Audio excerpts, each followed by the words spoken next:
Maligayang pagbalik po sa Pinas, Weather Balita at maraming salamat po sa inyong paghihintay. Meron po tayo ngayon na pinaka-latest na weather update sa lagay ng ating panahon.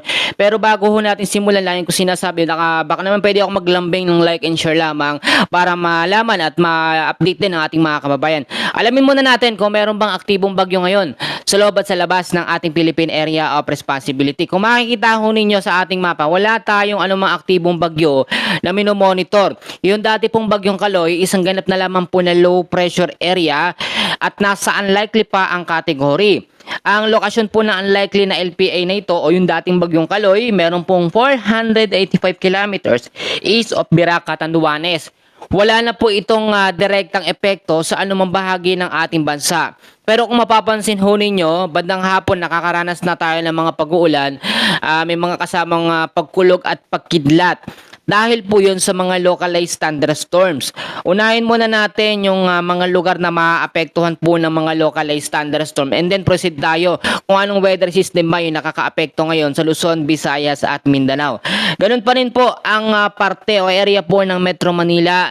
Nalalabing bahagi ho ng Luzon, ilang bahagi ng Visayas at Mindanao. May mga tsansa po ng maulap na kalangitan na merong isolated rain showers or thunderstorms ngayong hapon po hanggang sa gabi dahil sa mga localized thunderstorms. So may chance ng mga pagbaba sa mga mababang lugar at landslide po sa mga landslide prone area. Ito po, no, ang easterlies po ay humina na ito at hindi na ganoon kaaktibo ang hangin. Pero sobrang maalinsangan at mainit pa rin na panahon ang atin pong nararanasan.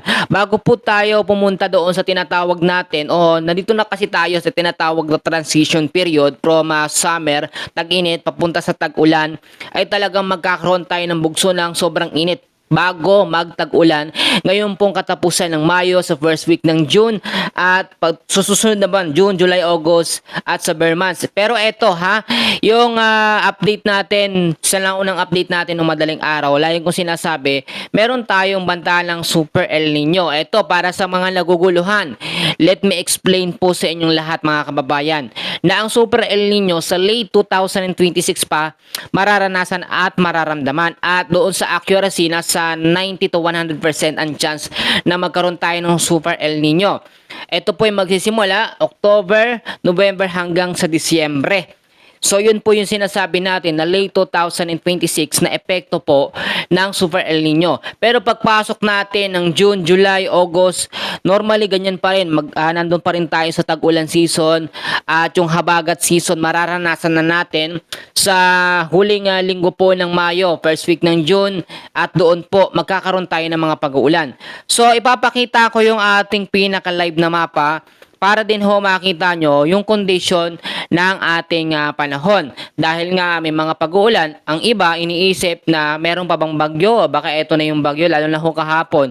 Ilang bahagi po ng Metro Manila, Bulacan, yung mga lugar ho na yan, napakalakas ng mga pag-uulan. At kung makikita nyo sa ating screen, wala tayong aktibong bagyo na minomonitor. Pero eto po, may sirkulasyon tayo ng hangin dito. Yang nakabilog ho na yan. Yan yung sinasabi natin na dating bagyong Kaloy, isang ganap na lamang na low pressure area pero nasa unlikely ang category. So when we say unlikely ang category ng LPA, pwede itong malusaw anumang oras at hindi na auto lalakas sa pagiging tropical depression or mahinang bagyo. Tignan din natin kung may panibago bang bagyo na paparating dito po sa may bandang silangan. At kahapon meron tayong na-monitor na sirkulasyon po ng hangin or isang low pressure area diyan sa may bandang silangan po ng Mindanao. Ngayon, ito po ay nalusaw. Tulad ng aking minensyon sa una kong update, yun po ay nasa unlikely ang category at inaasahan din na malulusaw dahil sa sobrang init po ng panahon. At ngayon, wala po tayong panibagong low pressure area na minomonitor. Extension po ito ng update natin. At tignan nating mabuti dito sa bandang kanlurang bahagi po ng Palawan, kanlurang bahagi ng Palawan at kanlurang bahagi ng Pilipinas. Kung makikita ho ninyo, meron ng development o sirkulasyon ng hangin na umiikot dyan pataas.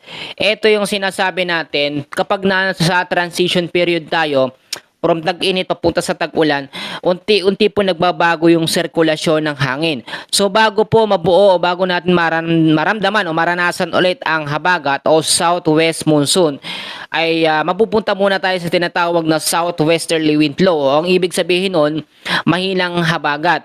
Mangyayari yon kapag na-develop na ang frontal system o nagsimula na ang frontal system o hangin dito sa may bandang hilaga po ng Luzon, yan po yung iihip at mararamdaman natin. So kapag merong frontal system, malilesen o mababawasan po yung init o sobrang init po na ating nararanasan na umaabot po ngayon sa 40 to 45 degrees Celsius. Actually, sobrang init po talaga ito. Kahit umulan po kahapon ng malakas sa ilang parte ng Metro Manila, napakainit pa rin o lalo pang uminit kasi hindi po sapat yung tubig na nadilig sa lupa. So yung moisture, yung singaw ng lupa, lalong nagpainit. Yun po ang ating naranasan. Pero ngayong hapon, mataas naman ang tsansa ng mga localized thunderstorms. So may babala na dapat mag-ingat sa posibleng mga pag-uulan, lalo na sa parte ng Metro Manila, ilang bahagi po ng Luzon, Bulacan, ilang bahagi po ng Eastern Visayas, gayon din sa ilang bahagi po ng silangan po ng Mindanao.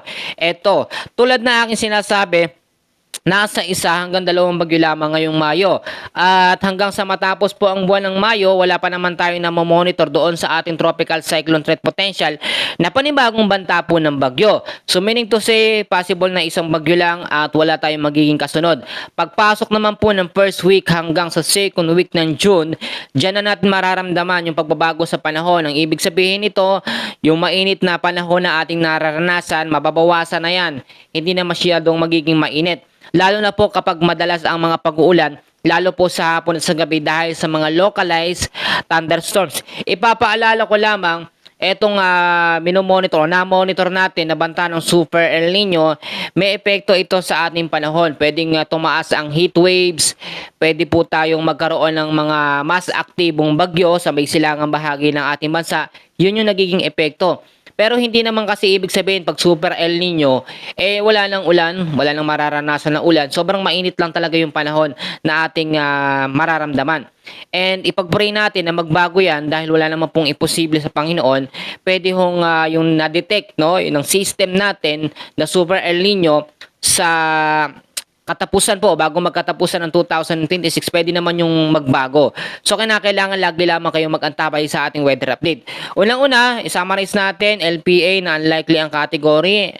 Meron pa rin sa East of Vera Catanduanes at meron tayong mga localized thunderstorms. Ngayong hapon, mag-ingat sa posibleng banta ng